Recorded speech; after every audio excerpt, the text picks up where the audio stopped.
Jumpa lagi dengan Bung Yes di Rai Soccer TV. Kita masih ada di wilayah turnamen atau kejuaraan AFF Under 23, di mana kita sudah mengetahui Indonesia lolos ke 4 besar atau semifinal setelah 2 hari lalu menghancurkan Korea Selatan lewat drama adu penalti. Nah, di studio sudah ada Bung Rocky Putirai. Bung Rocky akan menyampaikan analisis tentang lawan Korea maupun Indonesia akan tampil di semifinal melawan juara bertahan Arab Saudi atau Uzbekistan yang sampai berita ini turun masih memainkan pertandingan semalam. Bagi semua rekan sahabat Rai Soccer TV, ikuti terus analisis sepak bola yang menarik, baik dalam negeri maupun luar negeri. Dan jangan lupa like, comment, and subscribe. Bung Rocky, apa kabar? Puji Tuhan, sehat oh. Puji Tuhan, sehat selalu. Bagus. Memang kesehatan itu sangat penting ya. Bung Rocky, kita mulai saja. Mulai dari menganalisis tim nasional kita, ya. Satu kaki Indonesia telah berada di Paris, yaitu di babak 4 besar. Kita harus menentukan nasib kita saat ini untuk mendapat satu kaki lagi, sehingga lengkap 2 kaki ada di Paris dalam Olimpiade yang akan dimainkan awal Juli sampai awal Agustus tahun ini. Kalau kita lihat, apakah prestasi sementara ini sudah membuktikan kekuatan kita memang layak ada di Olimpiade nanti? Dan yang kedua, apa memang benar pemain-pemain kita itu sudah layak selevel dengan pemain-pemain dari negara-negara yang memang sepak bolanya berada di atas kita? Silakan Bung Rocky. Ya, terima kasih Om buat waktu dan kesempatannya. Kalau menurut saya bukan layak atau tidaknya saat ini kita sudah selevel dengan negara-negara sepak bola modern, tidak. Tapi kita sudah menuju ke sana. Kenapa saya bilang seperti itu? Ya, yang surprise buat saya, kenapa saya tidak mendengar pertanyaan lagi ataupun tidak lihat lagi komen-komen dari netizen. Itu cuma menang kebetulan karena penalti. Kenapa saya tidak dengar itu lagi? Karena ya memang itu sudah dibuktikan sama adik-adik. Saya bilang dari awal bahwa pada saat mereka main dengan Qatar, terus dengan Australia, saya bilang itu belum anti klimaks mereka. Makanya kemarin juga mereka bisa bermain imbang dengan Korea. Saya pikir itu juga belum satu titik klimaks yang mereka capai. Karena memang saya tahu priorisasi yang dilakukan sama Sintayong, saya pikir dia tahu bahwa klimaksnya nanti di mana. Dan untuk lihat level adik-adik itu bukan saya bilang bukan level kita tidak sama, tidak. Teknik, skill, ada beberapa yang kita punya kelebihan juga dari negara-negara besar. Tapi yang paling penting itu untuk bikin semua talenta yang kita punya itu keluar, yaitu mental, attitude, karakter, dan disiplin. Nah, itu yang lagi dibentuk sama Sintayong saat ini. Jadi 4 faktor itu yang membuat penampilan adik-adik di 4 fase awal ini sangat luar biasa. Ya, di grup, terus di 16 besar, 8 besar, itu karena 4 karakter itu sudah mulai terbentuk. Disiplin mereka, karakter mereka, attitude mereka, mental mereka, itu sudah mulai terbentuk. Artinya, skill dasar yang kita punya, talenta yang kita punya sebagai pemain Indonesia itu mulai kelihatan. Karena modal itu kita sudah punya. Dengan 4 itu dibentuk lagi dengan Sintayong yang pelatih yang luar biasa, membuat sekarang level kita sudah mulai diperhitungkan. Yang saya bilang bahwa di pertemuan sebelumnya tidak gampang membuat level timnas Indonesia dari 3 digit menjadi 2 digit. Itu tidak mudah. Dan untuk jadi 2 digit itu juga angka yang besar yang dilewatin. Hampir 60-an, 30-an. Ya, dari 137 sampai 97 itu tidak mudah. Terus sekarang dibilang satu kaki sudah ada di Olimpiade. Saya percaya di pertandingan nanti mau lawan Uzbekistan ataupun Arab Saudi itu tidak masalah. Tidak masalah buat adik-adik saat ini karena empat faktor itu sudah membuat mereka percaya diri. Ya, yang penting mereka dijaga di dalam fase untuk mempersiapkan ke semifinal itu, mereka tetap menjaga disiplin mereka, artinya disiplin makan, istirahat, waktu latihan itu mereka tetap fokus dengan itu. Terus mereka tetap menjaga kebugaran mereka tidak terlena dengan sosial media segala macam yang pernah dibahas Sintayong di awal pada saat dia menangani timnas Indonesia. Itu saya pikir untuk menghadapi semifinal tidak ada masalah. Dan saya percaya bukan cuma satu kaki, dua-dua kaki adik-adik ini akan sampai di Olimpiade. Saya percaya itu seperti pembahasan kita sebelum-sebelumnya tentang strike yang kita lihat bahwa dia membuat sejarah, dia membuat Indonesia untuk pertama kalinya masuk semifinal. Ya, dengan 2 gol dia, walaupun kita lihat di adu penalti, kiper luar biasa, mental mereka luar biasa, dan itu yang harus kita apresiasi, yang harus kita dukung. Ya, di beberapa sosial media saya masih dengar juga dengan orang yang masih masih miris, masih masih menyinggung, masih tidak puas dengan hasil yang dicapai. Buat saya itu ya karena mereka tidak mengerti sepak bola aja, karena mereka tidak pernah berlatih sepak bola, karena mereka tidak pernah bermain sepak bola.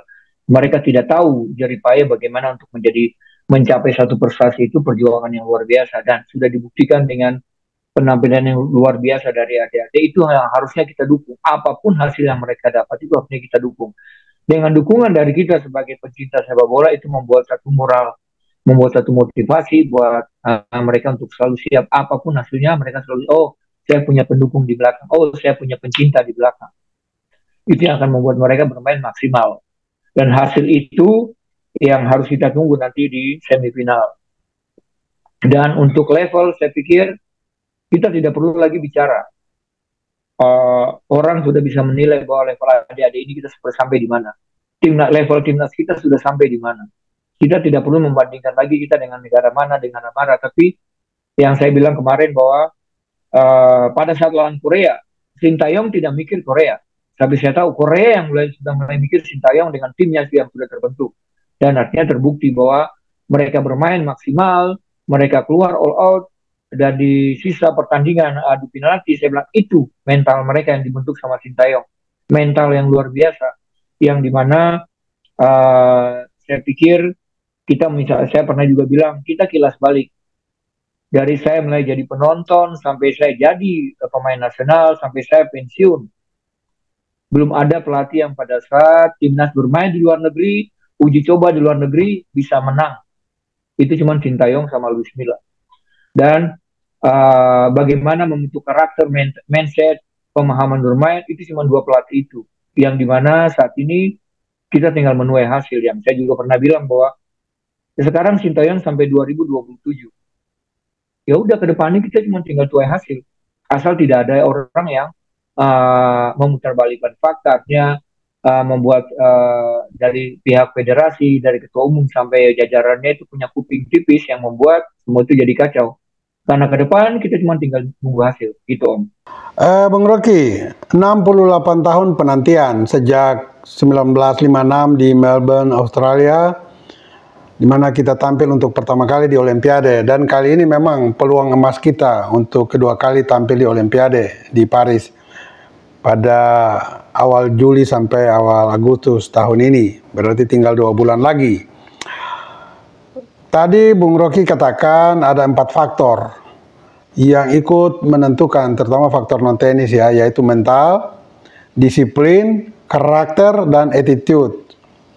Apakah ini sudah dimiliki memang oleh pemain-pemain kita sehingga ikut melengkapi strategi dan taktik dari Sintayong menjadikan penampilan Indonesia dalam 4 pertandingan sejak di penyisihan sampai pada 8 besar selalu stabil dan konsisten?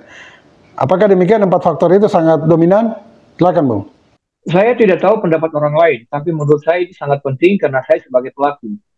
Kalau saya sebagai pelaku saya tidak punya disiplin, pasti saya tidak bisa bermain dengan maksimal. Saya tidak punya penampilan, saya tidak bisa konsisten. Untuk menjaga konsistensi itu butuh disiplin, butuh mental yang bagus, butuh karakter yang bagus, butuh attitude yang bagus. Ya, dan sebenarnya bukan pemain kita tidak punya, kita sudah punya. Tapi balik lagi itu uh, ke belakang. Ya, tidak semua pelatih di Indonesia yang menjaga itu. Tidak semua pelatih di Indonesia yang mengutamakan itu.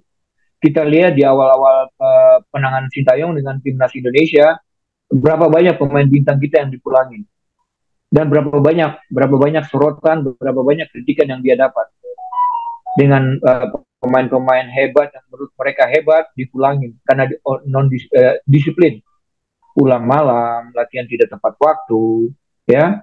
Dan kita lihat hampir dari sejarah yang dia buat, dari mulai lolos dari Piala Asia sampai kemarin sudah tidak ada lagi pemain-pemain yang dipulangin. Dan itu yang saya bilang 4 faktor itu menunjang mereka untuk bikin penampilan mereka lebih konsisten, lebih artinya dengan semua hal yang mereka lewati mereka semakin sadar, mereka semakin tahu, oh ternyata ini memang sangat dibutuhkan.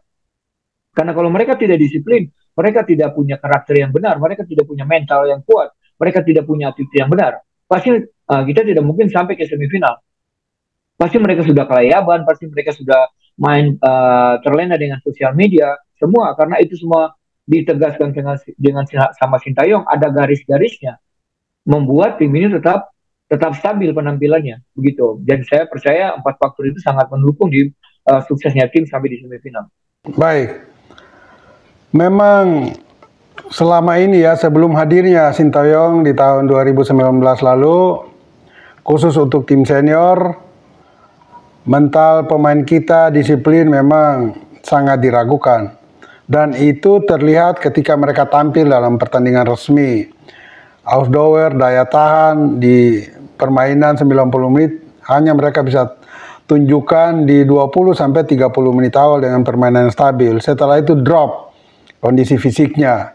Dan memang betul sekali, Sintayong ada di balik keberhasilan ini, terutama membenahi faktor non-teknis tersebut. Mulai dari disiplin, kapan mereka harus tidur, kemudian juga attitude juga harus bagus, tidak bandel, tidak melawan pelatih atau official. Pola makan pun harus dijaga, jangan makan Indomie, super mie, walaupun di tim senior kemarin ketangkap ada satu pemain yang, atau mungkin 2-3 pemain yang memang menikmati Indomie. Nah, ini memang semua tidak boleh. Kalau memang kita adalah pemain profesional, khususnya di olahraga, kondisi fisik itu sangat menentukan. Sehebat apapun seorang atlet dari sisi teknisnya, tetapi kalau kondisi fisiknya pada saat pertandingan tidak mendukung, maka pasti terancam kekalahan. Tidak saja di olahraga tim, tetapi di olahraga individu, filosofi ini berlaku. Sehingga memang sangat diutamakan kondisi fisik pemain pada hari H pertandingan. Dan terima kasih Bung Rocky untuk pencerahan tersebut. Berbicara tentang Rafael Strijk, ya, pemain ini telah mendapat 2 kartu kuning di babak penyisihan dan juga 8 besar kemarin. Kalau sesuai regulasi biasanya ya, di semifinal atau final itu diputihkan. Tetapi kalau tidak diputihkan, berarti Rafael tidak tampil. Nah, ini dilematis bagi tim nantinya. Tetapi oke lah, Sintayong sudah punya pemain-pemain backup Rafael, yaitu Ramadan Sananta, Hoki Caraka, dan juga mungkin Witan Sulaiman. Bahkan sampai kepada mungkin Justin Hapner, pemain serba bisa ini, bisa didorong sebagai striker nantinya. Nah, 2 gol kemarin Rafael Strijk itu mencerminkan harapan kita semua, dan terutama analisis Bung Rocky tentang pemain ini. Akhirnya terbukti, Bung, dia mencetak gol. 2 gol kemarin itu bisa disampaikan kepada netizen bagaimana kelebihan dan momentum dari Rafael Strijk untuk mencetak gol yang memang indah dua-dua ya. Itu memperlihatkan ketajaman seorang striker. Bung Rocky silakan memberikan ulasan kepada netizen kita. Siap Om, saya sudah bilang kita cuma sabar dan tunggu waktu buat Strijk ini. Kenapa? Karena apa yang dia punya itu, apa yang dia lakukan itu juga saya pernah lakukan sebagai seorang striker.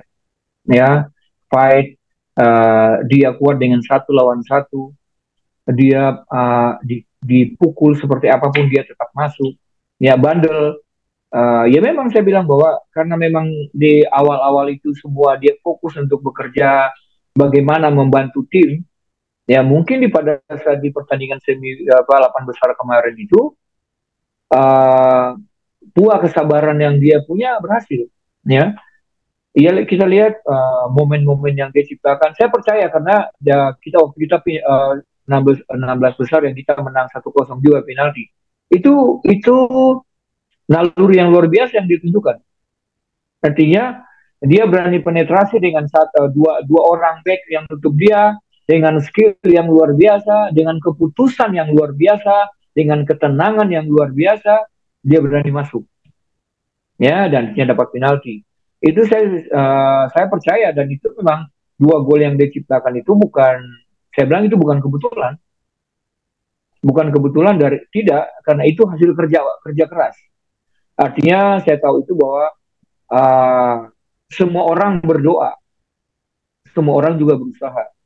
Nah, itu yang Tuhan jawab dari doanya dia. Dia berusaha, dia kerja keras, dia sabar, dia menunggu itu dan dia tidak putus asa. Dia berusaha terus. Dia orang mau caci maki dia tidak peduli. Netizen bilang ini striker apa? Dia tidak peduli. Penampilannya tetap konstan. Dia tetap konsistensi dengan fighting spiritnya, penampilan yang tidak pernah kendor. Ya, dia salah satu pemain yang saya bilang di sisi kiri, sisi kanan, di tengah, dia fight luar biasa. Dan buah yang dia dapat, 2 gol yang dia ciptakan itu buat saya bukan satu kebetulan, dan buat saya itu juga bukan satu hal yang mudah untuk dia. Dia berusaha, dia nunggu buah kesabaran dia itu dengan tidak menciptakan gol itu kadang-kadang pemain frustasi. Tapi saya tidak lihat di pemain ini. Dia tetap stabil.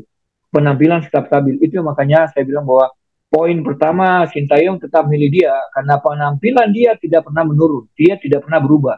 Dan dia tidak kecewa dengan orang mau ngomong apa tentang dia tidak mencetak gol. Dan itu yang dilihat dari Sintayong. Dan Sintayong tetap percaya sama dia. Ya. Dan artinya kepercayaan itu dibuktikan di pertandingan memang penting. Sangat penting untuk menentukan kita masuk semifinal sejarah lagi yang dia buat. Ya kita tunggu lagi aja di semifinal. Kalau memang kartu kuningnya itu diputihkan, dia bisa bermain. Kita tunggu saja. Bukan keberuntungan. Ya keberuntungan yang dia akan miliki dengan teknik dan skill yang dia punya, dia akan menciptakan peluang dan bisa menciptakan gol lagi. Dan saya percaya itu akan terus muncul. Itu akan terus ada. Kita akan lihat lagi gol-gol yang diciptakan lagi dari dia. Bukan cuma 2 gol di pertandingan ini. Di turnamen ini khususnya. Bukan cuma 2 gol yang akan diciptakan sama Strike. Gitu. Iya, Bung Rocky. Kalau lihat ya dari profil fisiknya Rafael Strike ini, dia memang langsing dan cepat. Ya. Tetapi kalau untuk bersaing di tingkat dunia, katakan Olimpiade nanti, di sana itu berjejer lawan-lawan dengan dari beberapa negara, dari beberapa benua dengan postur tubuh yang lebih kokoh dan tinggi. Katakan dari Eropa atau Amerika atau Afrika lah. Kalau Amerika Latin sama Asia memang masih oke-oke lah.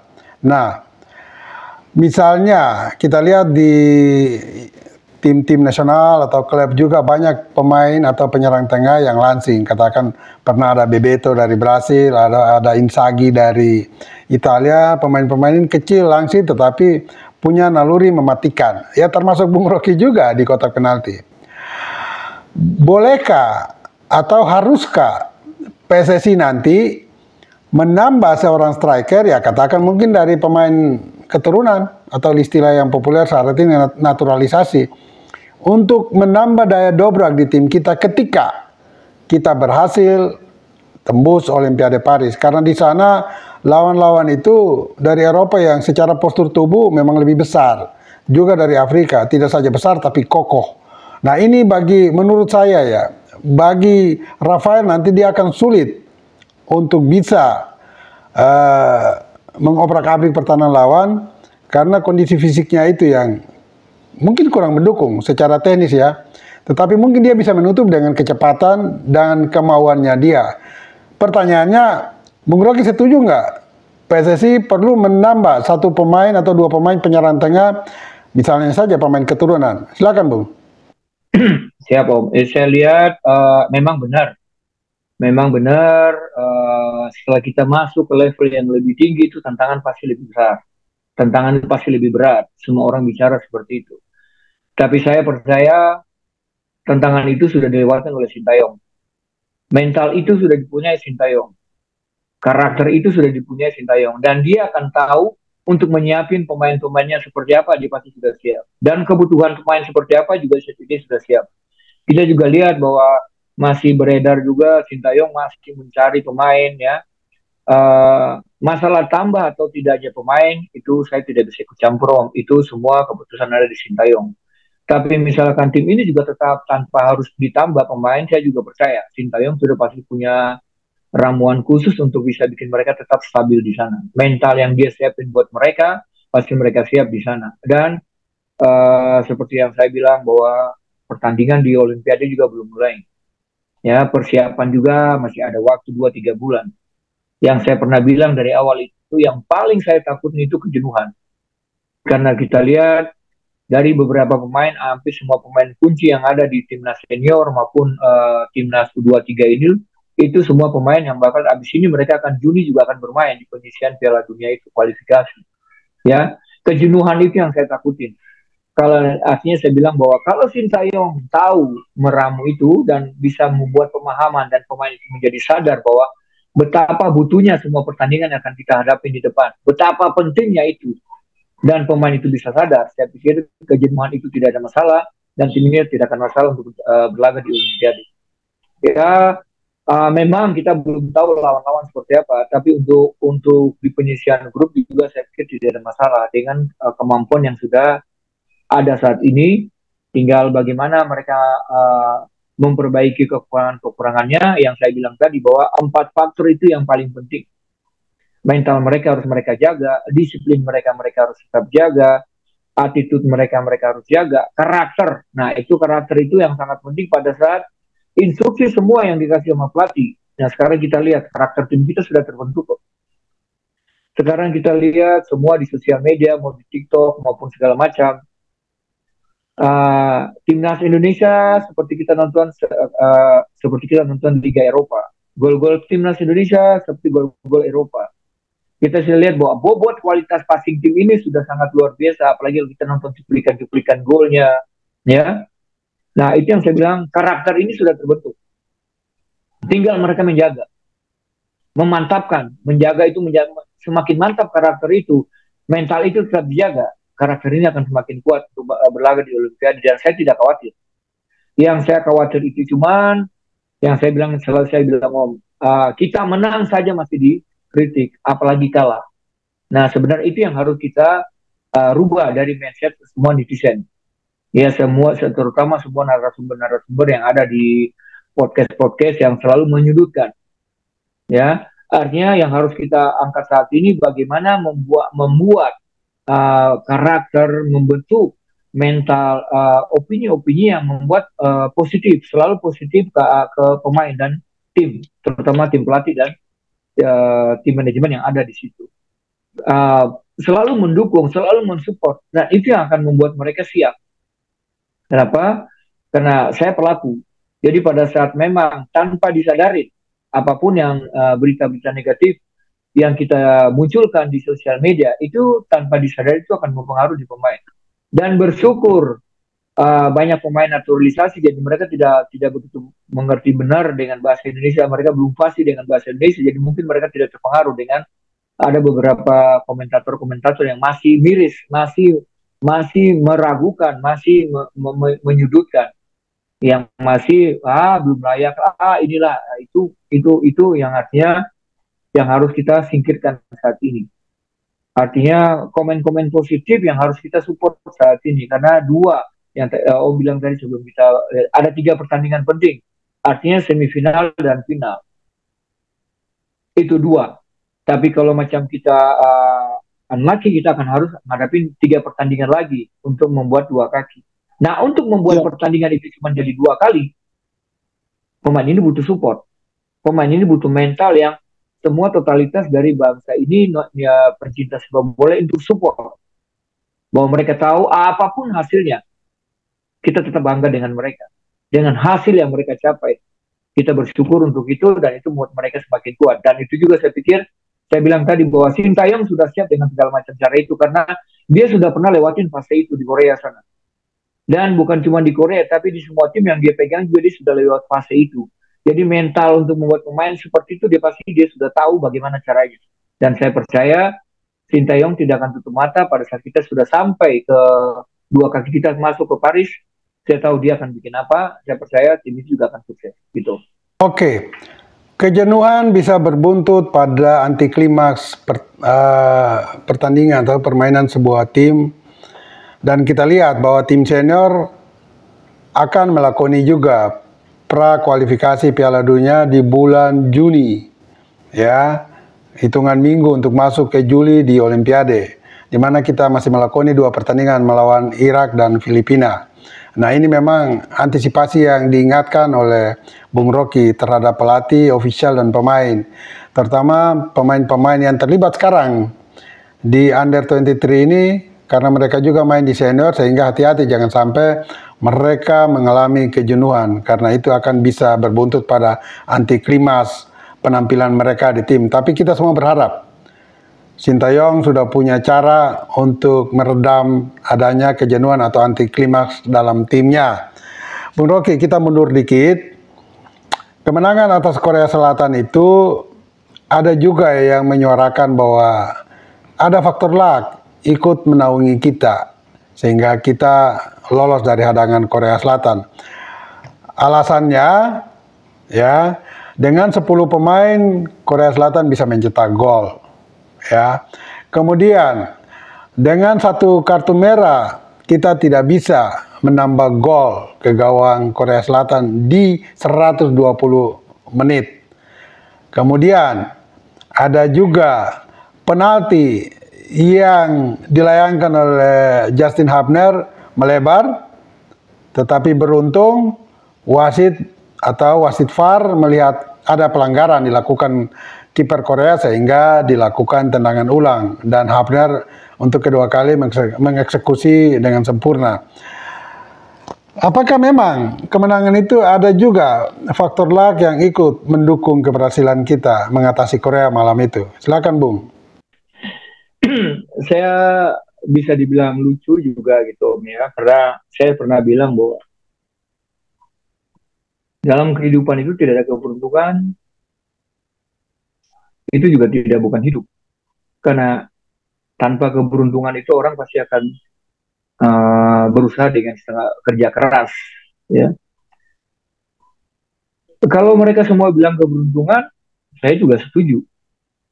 Kalau tidak ada keberuntungan, dari awal lawan Korea, dari Arab Saudi, dari Qatar, Australia, Jordania. Kita lihat, ya Yordania, kita lihat Strike. Dia punya berapa peluang di setiap pertandingan. Dia selalu punya peluang. Tapi karena tidak ada keberuntungan, dia tidak bisa bikin gol. Tapi di malam ini tidak punya banyak peluang, di 2 peluang jadi. Nah, itu keberuntungan. Terus orang bilang yang tadi Om bilang penalti, terus dengan 10 orang Korea tidak bisa bikin gol. Tapi mereka lupa sejak kapan bermain dengan Korea bisa dapat kartu merah. Sejak kapan? Yang dapat kartu merah itu selalu Indonesia, bukan Korea. Tapi proses yang bikin pemain Korea bisa dapat kartu merah, itu yang harus kita acungin jempol. Kenapa? Karena mental, karakter yang dibentuk, fisik yang dibentuk Sintayong, itu yang menjadi kunci. Lawan Australia, kita bisa. Lawan Jordania, di babak kedua, kita lebih gila. Memang itu faktor keberuntungan. Keberuntungan karena anak-anak, adik-adik kita semakin sadar, semakin tahu betapa pentingnya kita butuh ini semua. Kita sangat butuh ini. Bukan yang kita mau, tapi yang kita butuh. Jadi, ya memang kita butuh keberuntungan. Di semifinal itu juga sangat dibutuhkan keberuntungan. Keberuntungan itu faktor utama pada saat tim dalam satu pertandingan. Proses-proses yang dilewatin, semua kejadian yang dilewatin, banyak momen yang bisa bikin jadi peluang. Tapi kalau tidak ada keberuntungan, ya tidak bisa bikin gol. Ya, keberuntungan itu sangat penting. Dalam hidup itu butuh keberuntungan. Jadi kalau artinya saya cuma memilih bahwa mereka cuma lihat dari sisi keberuntungannya. Itu yang saya merasa sedih. Karena ya saya bilang tadi, karena mereka bukan pemain bola. Mereka bukan pelakunya. Jadi mereka tidak tahu proses yang dilewati. Mereka tidak tahu bagaimana pengorbanan yang dilewati. Kalau disuruh milih, ya mendingan saya bermain di liga, saya bisa ketemu dengan keluarga, saya bisa ini semua, bisa itu semua, bisa hal-hal yang menyenangkan buat saya bisa bikin. Tapi mereka pengorbanan mereka yang tinggalin keluarga, tinggalin kompetisi, mereka harus berjuang ke sana berbulan-bulan. Nah, proses itu yang tidak dihargai oleh netizen. Yang cuma bilang bahwa itu suatu menangan kebetulan. Nah, proses itu yang saya mereka, aduh, kasihan banget ya, mereka cuma lihat sejauh itu. Tapi proses dengan 10 pemain yang Korea yang dibikin diciptakan pemain Indonesia, itu baru terjadi. Bahwa pemain Korea dipaksa sampai mereka bermain dengan 10 orang. Kenapa? Ya karena memang itu karakter yang dibentuk sama Sintayong. Bagaimana fighting spiritnya, bagaimana berjuangnya, bagaimana cara bermainnya, bagaimana jadi pintar dalam lapangan. Nah, itu yang dibentuk sama Sintayong. Dan itu yang tidak dilihat oleh pencinta sepak bola yang selalu miris dengan masih saja mengkritikan satu kemenangan. Masih lihat inilah mencari celah, mencari satu hal yang menjadi alasan bahwa tim ini belum layak. Itu saya sih Om. Kalau saya sih, ya orang mau ngomong apa terserah karena mereka bukan pelaku. Itu saya cuma bisa kasih statement seperti itu karena memang mereka bukan pelaku, mereka tidak tahu pengorbanan yang dilakukan oleh pemain, usaha yang dilakukan oleh federasi Sintayong dengan pemain-pemain, semua itu sudah usaha. Artinya ketua umum kita tahu bahwa kemarin juga ada sempat yang pemain yang pulang itu siapa gelandang ya, yang artinya kita tahu bahwa Pak Erick Thohir berkomitmen dengan pelatih dia datang sendiri. Itu yang kita tidak, yang netizen tidak lihat. Bahwa pernah nggak sih ketua umum kita datang untuk minta ke klub sendiri? Nah ini itu yang proses-proses itu kan yang tidak dilihat oleh netizen. Kerja di balik layar itu yang mereka tidak lihat. Usaha bagaimana bikin tim ini untuk bisa berjalan lancar, bisa menjadi sukses sampai di tahap ini. Itu yang orang tidak lihat. Nah itu yang harusnya ya sudah, paling nggak sebagai pencinta sepak bola masing-masing dari kita introspeksi diri apa yang sudah kita sumbang sih, kita sudah kasih support apa yang kita sudah kasih buat bikin tim ini jadi semakin solid, timnas kita semakin bagus, semakin solid apa yang kita sudah kasih. Itu saja sih Om. Oke, terakhir Bung Rocky, singkat aja, kekurangan apa sih kalau memang ada yang masih perlu dibenahi kepada tim kita atau dalam tim kita sehingga paling tidak ketika melawan Australia atau Uzbekistan, kita juga akan meraih dan memetik kemenangan. Sampai pada nanti, kalau di Paris, tim kita benar-benar secara tenis maupun non-tenis sudah lengkap dan siap untuk tempur. Silakan Bung Rocky. Dari hasil yang mereka capai, artinya mental, karakter, disiplin, mereka sudah terbentuk. Saya cuma pesan bahwa lebih sabar pada saat punya bola dan lebih cepat mengambil keputusan pada saat peluang itu ada. Jadi memang lihat mereka punya progres yang luar biasa, tapi ada beberapa momen yang mereka kurang sabar dan ada yang beberapa momen juga yang memang keputusannya itu kurang tepat. Jadi saya berharap di pertandingan berikutnya mereka lebih percaya diri dengan sabar menguasai bola dan cepat ambil keputusan pada saat memang itu yang harus diputusin. Oke Bung Rocky. Terima kasih, analisisnya menarik sekali dan kita tunggu pada Senin tanggal 29 April atau Selasa dini hari tanggal 30 April pukul 00.30 tim kita akan tampil di semifinal dan kita semua berharap hasil maksimal yang akan diperoleh oleh Rizky Ridho dan teman-teman. Tetap di Rai Soccer TV dan ingat, bola itu bulat. Giring terus.